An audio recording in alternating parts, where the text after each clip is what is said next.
Hello everyone, welcome to my channel. In this video, we are going to discuss about the third type of LR parser, that is LALR parser. The LALR means look ahead LR parser. Okay, so now come to here, we will discuss the introduction about the LALR parser. Later, we are going to discuss about what are the different steps we require to construct LALR parser. Now, in this parser, the looker symbols are generated for each set of productions in the given context by grammar. That means, as we know that how to calculate the looker symbols, okay, so which can be generated in the LR of K parser. So, here also we are going to generate the looker symbols for the given context by grammar production, okay, and the LR of K parser and the LALR parser both are the same. The difference is where we have to match the common set of items, okay, which can be identified the canonical set of items. Okay, so, in that is there any common set of productions in the set of items? Okay, those canonical set of items can be merged into a one common set of items by merging the different input symbols or either looker symbols. Okay, where the difference is in LALR we can match the common set of items into a one item. Okay, so that is the only difference in between the LR of K parser and LALR parser. Okay, we will see the later how we can match the two items. Okay, now come to here where we require the three steps to construct the LALR parser. The first one is find out the canonical set of items with the looker symbols, as we know that it is a similar to LR of K parser, and next one is construct the LALR parser, and third one is parse the input string. So, these are the three steps to construct the LALR parser. Now, come to here, we are going to discuss about the first step, what is the canonical set of items. Okay. Now, this is the given context free grammar. So, that is called as S derives CC and C derives AC and C derives D. Now, as we know that how we can calculate the canonical set of items, which can be discussed in the LR of K parser. Okay, that means in the closure of I0 initially we need to add the augmented grammar.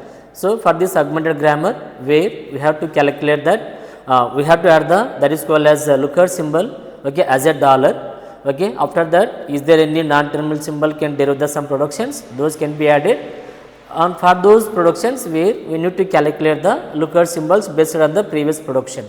Okay, this process can be repeated in the LR of K parser. If you want to know that how to calculate the canonical set of items with looker symbols, yes, please watch my video, that is called as LR of K parser. In that, okay, where how to calculate the canonical set of items. Okay, now I will give that is called as a link in the description box. Okay, please watch the particular video to know that how we can identify how we can find the canonical set of items. And now we will see that is called as this is the how we can calculate the closure of I0. Okay, for the given context free grammar. Now, we have to that is called as add the augmented grammar. What is the augmented grammar for this one? S dash derives dot S. So, with input string is dollar, because of it is a rule, okay, of LR of K parser. Okay, for the augmented grammar where we need to add the dollar. Okay, so that is why we have to add the dollar, and next one is after that there is a capital S and S derives dot C. So, S has a production. Okay, that production can be added here, S derives dot CC. Okay, now this input string can be calculated from this production only. Okay, so in place of beta there is a epsilon. If there is a epsilon, then we will consider that dollar as a looker symbol for the next production, and after that there is a capital C. C has a two productions. Now we have to add these two productions with the dot. C derives A dot AC, C derives dot D with input strings are A or D. Okay, so this is the how can identify the how can find the canonical set of items. Okay, like this we are going to find out that totally there are 9 items can be generated: I1, okay, I2, I3, I4, I5, I6, I7, I8, I9. Okay, totally there are 9 canonical set of items can be generated for this parser with looker symbols. And later, what is the difference in between LR of K parser and LALR parser is we have to match the common set of items into a only one item. Now, look at that is called as canonical set of items. Is there any common items in the canonical set of items? Now come to here I3. Okay, what is I3 production here? C derives A dot C with input strings are, that is called as A or D. C derives dot AC with input strings are A or D. C derives dot D with input strings are A or D.